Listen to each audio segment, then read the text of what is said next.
সত্যের সেনানীরা নেবে না কো বিশ্রাম, আমাদের সংগ্রাম চলবেই অবিরাম। ঈদ পূর্ণ মিলনী অনুষ্ঠান, উপস্থিত নেতৃবৃন্দ, উপস্থিত গাজীপুর ৩ আসনের জামাত মনোনীত এমপি প্রার্থী, আজকে প্রধান অতিথি জেলা জামাতের আমির ডক্টর জাহাঙ্গীর আলম ভাই, আমার সামনে বসা শ্রীপুর উপজেলার প্রত্যেক ইউনিয়ন থেকে আগত দিনী ভাইয়েরা, আসসালামু আলাইকুম ওয়া রাহমাতুল্লাহি ওয়া বারাকাতুহু। আপনারা ৯টা থেকে দীর্ঘক্ষণ মনোযোগ দিয়ে আলোচনা শুনেছেন।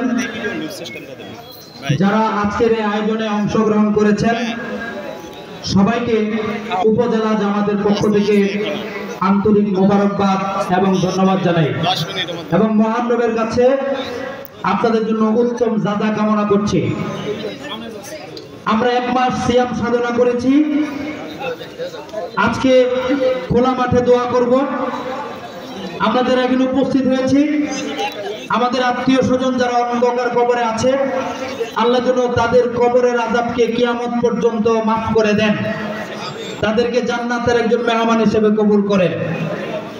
যে ট্রেনিং এর জন্য আমাদের এই মাস দেওয়া হয়েছে, তাকওয়ার গুণ অর্জন করার জন্য আমরা চেষ্টা করেছি। বাকি 11টি মাস এই তাকওয়ার গুণ নিয়ে আমরা ময়দানে চলতে চাই, শয়তানের ওয়াসওয়াসা থেকে আমরা হেফাজত চাই। সম্মানিত হাজিরিন, আমি আপনাদের কাছে একটা দাবি রাখতে চাই। বাংলাদেশে সমস্ত ইসলামপন্থীরা এক হয়ে যাক, বুনিয়ানুল মারসুস হয়ে যাক, এটা কি আপনারা চান? আলহামদুলিল্লাহ, এটার শুভ সূচনা শুরু হয়েছে। আমাদের অনেক ইসলামিক দলের নেতৃবৃন্দ এখানে এসেছেন, অনেককে দাওয়াত দিতে পারি নাই, যাদেরকে দাওয়াত দিয়েছি তারা শতভাগ এসেছেন। আমাদের এই যে ঐক্যের পথ চলা শুরু হয়েছে, এই ঐক্যের পথ চলা বাংলাদেশে ইসলাম বিজয় হওয়ার আগ পর্যন্ত কন্টিনিউ থাকবে ইনশাআল্লাহ। জামাত ইসলামী যেহেতু সবচেয়ে বড় সংগঠন,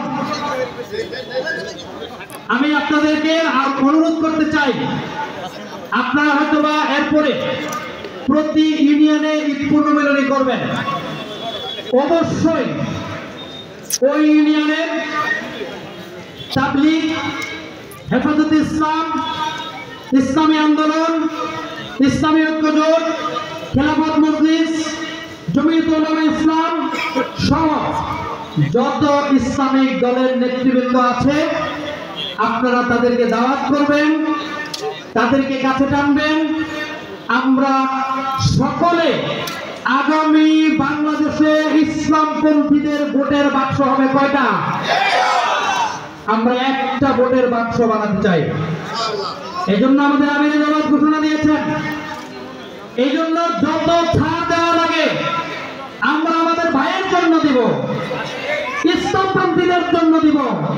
কারণ এটা বাংলার জমিনে প্রমাণিত হয়েছে, no east no west, Islam is the best. আগামী দিন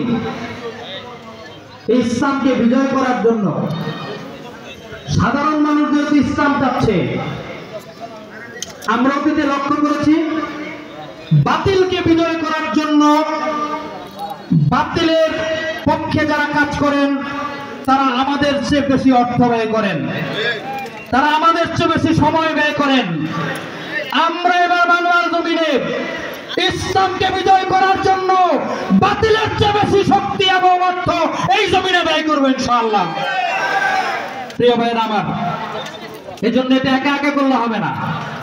আমরা বড় দল হিসেবে সমস্ত ইসলামপন্থী দলগুলোকে সাথে নিয়ে মানুষের কাছে একটা দাবি করব, আপনারা শুধু একবার 92% মুসলমানের এই দেশে ইসলামপন্থীদেরকে দেশ পরিচালনা করার সুযোগ করে দেন।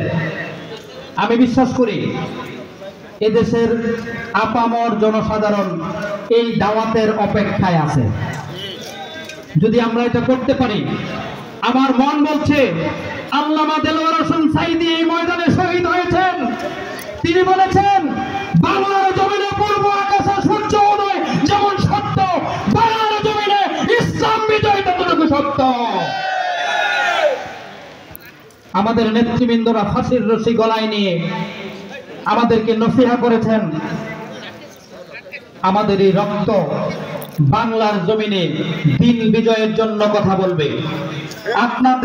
আমাদেরকে নসিহত করেছেন ধৈর্য ধারণ করার জন্য, আমাদেরকে নসিহত করেছেন ঐক্যবদ্ধ থাকার জন্য, আমাদেরকে নসিহত করেছেন জান দিয়ে দিনের পথে কাজ করার জন্য।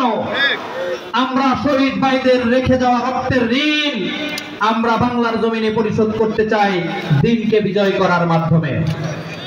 শুধু তাই নয়, আল্লাহ রাসূলের ভবিষ্যৎবাণী অনুযায়ী যেই পার্শ্ববর্তী দেশ আমাদেরকে বাংলার জমিনে ইসলামকে উৎখাত করার জন্য চেষ্টা করেছিল, আল্লাহ রাসূলের ভবিষ্যৎবাণী হচ্ছে ওই পার্শ্ববর্তী দেশ ইসলামের পতাকা তলে আবদ্ধ হবে। প্রিয় ভাইরা আমার, এজন্য আমরা এখানে অনেকদিন পরে ঐক্যবদ্ধ হয়েছি ইসলামপন্থীরা। আমরা ইউনিয়নে সবাইকে ঐক্যবদ্ধ করব, সমস্ত জনশক্তিকে বাংলার জমিনে ইসলাম বিজয় হওয়ার আগ পর্যন্ত 1 সেকেন্ডের জন্য নিষ্ক্রিয় হতে দেব না ইনশাআল্লাহ। ইসলাম যেহেতু সবার, যারা বিএনপি করে তাদের জন্য ইসলাম, যারা আওয়ামী লীগ করে তাদের জন্য ইসলাম, যারা জাতীয় পার্টি করে তাদের জন্য ইসলাম, এদেশে 92% মুসলমান সবার জন্য ইসলাম। অতএব সবাইকে আমরা ইসলামের দাওয়াত দেব, ইসলামের পতাকা তলে আবদ্ধ করব এবং ইসলামকে বিজয় করার জন্য কাজ করব। করব তো ইনশাআল্লাহ। আল্লাহ রাব্বুল আলামিন আমাদের সবাইকে সেই লক্ষ্যে সর্বোচ্চ পরিশ্রম করার, অর্থ দেওয়ার, পরামর্শ দেওয়ার তৌফিক দান করুন, সেই প্রত্যাশা রেখে আবারও সবাইকে, যারা বিশেষ করে শ্রীপুরে বাড়ি, অন্য জায়গায় কাজ করেন, অন্য জায়গায় চাকরির কারণে থাকেন, তারা প্রতিনিয়ত আমাদেরকে পরামর্শ দিবেন, যোগাযোগ রাখার চেষ্টা করবেন। যেহেতু এখন থেকে আমাদের ডক্টর জাহাঙ্গীর আলম ভাই শ্রীপুরের প্রত্যেকটা আনাচে ঘুরে বেড়াবেন, আপনাদের পরামর্শ আমাদের প্রয়োজন। আপনাদের আত্মীয় স্বজনদেরকে বলে দিবেন, অ্যারেঞ্জ করে দিবেন, আমরা প্রোগ্রাম করব, উঠান বৈঠক করব। এবারে আমরা পরিবেশটাকে তৈরি করতে চাই। যারা এসেছেন তাদেরকে ধন্যবাদ জানাই, মেহমানদেরকে ধন্যবাদ জানাই, সবাইকে ধন্যবাদ জানিয়ে আজকের মতো আমাদের ঈদ পূর্ণমিলনী এখানে শেষ করছি। আসসালামু আলাইকুম ওয়া রাহমাতুল্লাহি ওয়া বারাকাতুহু।